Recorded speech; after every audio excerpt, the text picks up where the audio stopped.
Welcome to the Human Design Profiles and Entrepreneurship Podcast. I'm your host, Chantel. I'm a 1-3 MG, a small business strategist, workshop facilitator, and the author of the Aligned Action series of workbooks for solo entrepreneurs.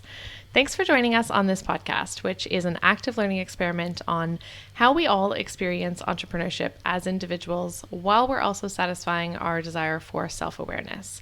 It's very true to my profile as a 1-3. Each episode is a profile of a human design enthusiast / business owner who is here to share about how their personal profile lines have influenced their business journey. Today, I'm connecting with Shlesha, a marketing strategist specializing in life cycle and email marketing. With over 7 years of experience, she mastered the art of engaging customers through targeted, data-driven campaigns, significantly boosting client revenue. As a certified Klaviyo expert and conversion copywriter, Shlesha has helped many brands scale from 5 to 7 figures a month. Have a listen while today's guest, Shlesha, a 6'2", shares her story while you read between the lines. So tell me, how is human design a part of your life and a part of your business? That's a great question. So I never really connected everything so deeply until very recently. So life goes on, right? And you're just like so stuck in the cycles of life and your business. And especially as a business owner, I'm sure you relate. It gets very hectic sometimes. So you never really, I won't say never, but very rarely you have a time to step back and take a pause and just reflect as to, hey, is there like a higher kind of power or something at play here?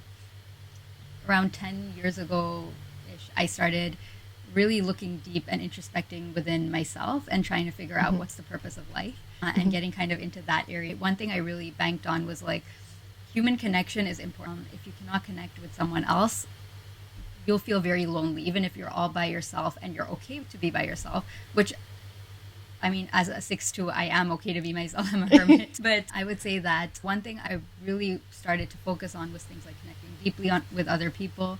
And so when I got into human design, I looked and I found out my profile. It was actually astonishing because around 10, 12 years ago, there was an astrologer that told me very similar things to what my human design profile Oh, said. wow. Yeah, it was crazy when I connected that. So one of the things that my profile says is that I won't get into a committed, like, deep relationship until I'm past 30. And that's exactly what the astrologer said. He was like, do not get married before you're 30. You know? And then at that time, I was just like, okay, yeah, it's just like, woo, you know, it's like, whatever. Right. I guess this is from like a different tradition as well. But they look at your birth chart in a similar way. They look at your time of birth, the place of birth, and I guess your star sign, just to see the connection and how unified everything is really cool. After I kind of stepped back and looked at things from a different angle, I realized that there is a lot more than what meets the eye. And it's very easy to jump into conclusions and think you know what you're doing, but there is always something else out there that is kind of guiding you. Yeah, that's such a 6-line thing to have that wider perspective, to take the big level view of things. That makes a lot of sense. As a 2-line, I know that alone time is something that is super important to you. Tell me a little bit about how that plays out. Alone time is something that I feel, with solitude especially, is something that I feel I have learned to embrace. And I don't mean it in a lonely way. It's very difficult being alone. Your mind attacks you when you're alone. And that's why we tend to, as human beings, we tend to distract ourselves by socialization. We go out. We try to actually, if you notice, we create chaos in our lives. When things are completely fine, we look for problems. Fine. And you start to feel an eerie feeling when everything's going okay. It's like, when is that like negativity coming? One thing I told myself in my mind was, let's see, because especially during the pandemic, there wasn't really too much socialization going on anyways. And I always, for a long time, I've been living by myself. So ever since I moved out of my parents' place to go to university, after that, I bought a condo. So I have been on my own for the last 10, 11 years or something like that now. So it has been a while. But I had always kept myself busy by going out and hanging out with friends, going out to work, so I didn't feel as alone. In fact, weekends would come, and if nothing was happening, I'd feel like, what's going on with everyone? Like, why am I not being called out or invited out? Or my friends are watching movies together, and they didn't invite me. I would feel really upset by that. I noticed a lot of things going on, like a lot of chaos in my mind. And then I was like, you know what, let's just stay in our condo. You have everything you need. Like I had everything I need. I had a nice TV, I had heating, cooling, a nice, I had a bed to sleep on. A lot of people don't have these privileges, and I wanted to learn to be grateful for what I had and just learn to sort through the chaotic mind that I had. So in that, I did a lot of introspection, a lot of meditation, a lot of connecting with myself, and realize that one of the greatest purposes of life is connecting with other people. But the only way you can do that is first by connecting with yourself on a deeper level. And like that's when I went into my hermit state. It's so funny because before I even knew about human design, I've been calling my condo my cave. So I went in my cave and I felt like I was really like meditating and seeking and being like, what is going on here? I didn't want to fall in the traps of my mind, which is very repetitive. It kept on saying something like, get a job, get a better job, get promoted. Then it's like, then the next thing it's going to say is like, get married. Then it's going to be like, have kids. Right. And then at the end of the day, you're just going to die.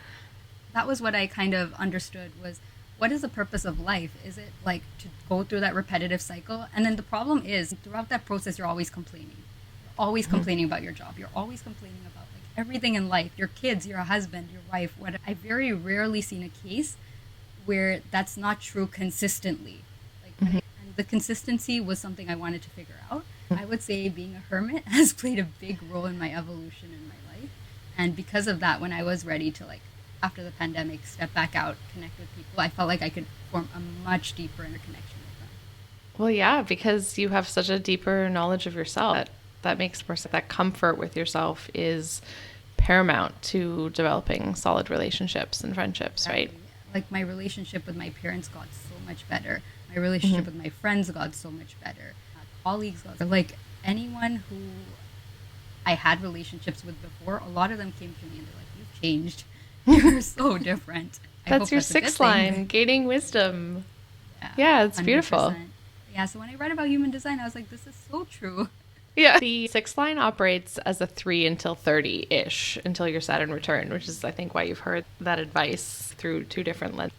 But the 3 line, which I'm a 1-3, the 3 line is all about experimentation. And it sounds like you willingly, consciously put yourself into an experiment with not exactly a time limit, but almost like a time range, really, of, okay, this is going to be my focus for a little while, and I'm going to see where this takes me.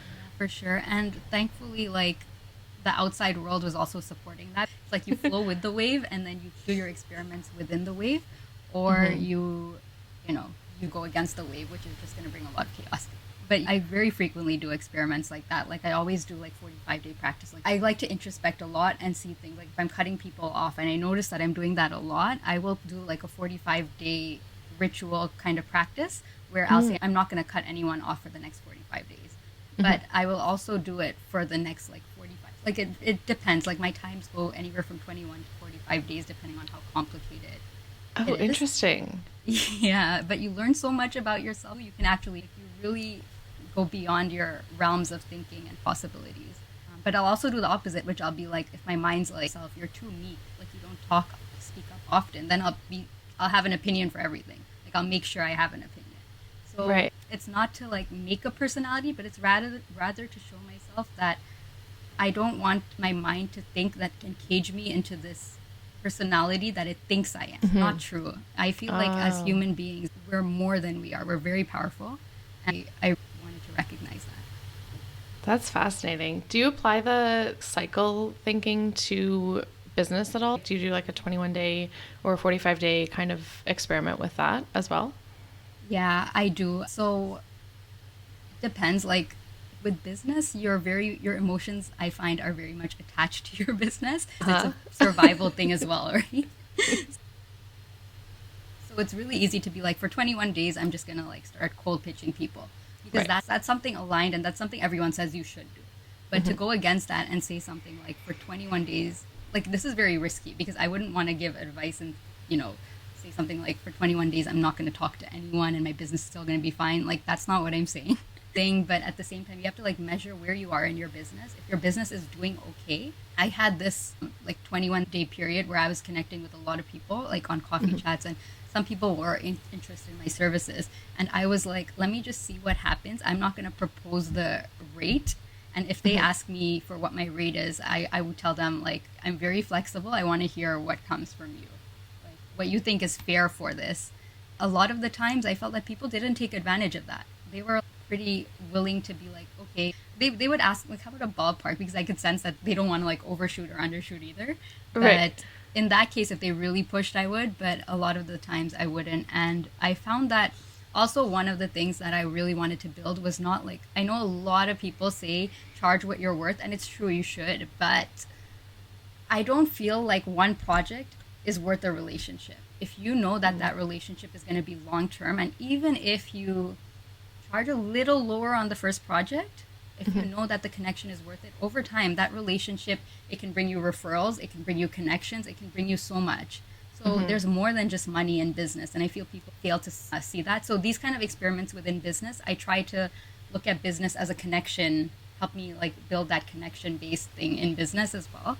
So Yeah, that's fascinating. I know like data is really important to you, so I bet you measure all of this. What kind of interesting data has come up? So I don't actually. I mean, data is important for clients' businesses. Like if I'm doing their email marketing, then I will only measure like what works through the data. But for like my own personal growth, a lot of it is intuitive. A lot of it I do keep in mind. Like, for example, if I know that I've reached a low point in my life before, I have data saying that this is what happened when you reach that point. How about we don't go there again? So that kind of data is stored in my mind, but nothing like written or anything. That's valid. Yeah, I agree. I've heard the saying before of like facts are not feelings or feelings are not facts or whatever it is. And I disagree with that, actually. If you can't take your feelings into account in some way, then you probably don't have a great understand of what you're feeling, you know, and to find alignment, you do have to take some of those feelings. It's very difficult. I completely agree. And it's very, very difficult because your mind is attacking you usually from so many different angles, and you can't, it's so hard to see through it. It gets very deep. Yeah. What's your connection with your inner voice? Do you have any practices that you do, or is there any specific way that you hear your inner voice? I do have some practices that I do. So I have someone who guides me spiritually, like kind of like a mentor. So they've given me some practices, like for example, mantras. I chant mantras. A lot of it is introspection and practice related, like these small challenges. I feel they really push you because you can chant any affirmations you want. You can do anything you want, but if you don't put it into practice, there's no point. I've seen people who have chanted like what they call the most powerful affirmations or mantras, but they treat people like crap. So like I don't see the point of doing that at that point. I would say it's very conflicted whether something is actually an inner voice or your mind trying to, you know, speak through to your desires, like you desire something. And there's nothing wrong with desiring. I think everyone should get what they desire. But we're very self-focused. We're very much aware of our problems, but we very rarely step out and look at someone else and what they may be going through. So just stepping outside of yourself really builds that. And that's a practice that I have been building. Right. I think too with the 6-2 profile, the like micro macro, I feel like is a big theme. Introspect down to you individually, but then also apply that to the larger whole, and then vice versa, right? There's a lot of perspective to be gained from going inward. There's also a lot of perspective to be gained by looking at the whole picture. 100%, I agree. I often see people in two boats for this. So one boat is introspection, look inside, look inside. It's right, you have to look inside. But there's so much you can learn from the outside world. Why is someone not talking to you bothering you? That came from the outside, right? So these are signals coming from the outside that you then take within and you introspect and figure out why that's happening. So if you just discard the outside world, then there's nothing to really introspect upon other than just things your mind is making up.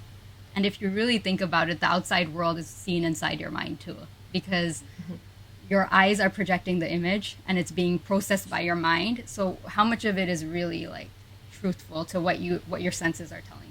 I think about that a lot. That occupies a lot of space in my one-line brain. Just like how much we're in. I remember one time I was driving with a friend on the highway and we passed a car going the other way, and I was like, oh, that red scarf looked really nice. And the person was like, red scarf? I didn't see a red scarf. The passenger's green toque, though. And I was like, what? But it just illustrates how there's so much information that's being processed, and we each zero in on what our mind wants to zero in on, and it's not necessarily the same as anybody else's, which is like a trivial example, but Exactly. illustrates that larger concept. Yeah. And it's really cool because what you see as red, who knows if everyone else sees that as the same shade of red. There's You so are much taking that right out of my brain. I'm glad you notice these things too. Oh yeah, I can nerd out on that for a really long time. So with all of the introspection that you do, how does that apply to decisions that you've made in your business? Yeah, so one would be not listening to everything just anyone says. When I first started business, I still do consume a lot of content, like take all the course, listen to every Instagrammer, every YouTuber, every podcaster. Like I wouldn't question it. I'd just be like, okay, that makes sense. Bombard people with emails, bombard people with calls. And that is a strategy. And that's something that I would say you have to test for yourself to know if it's applicable in your business model.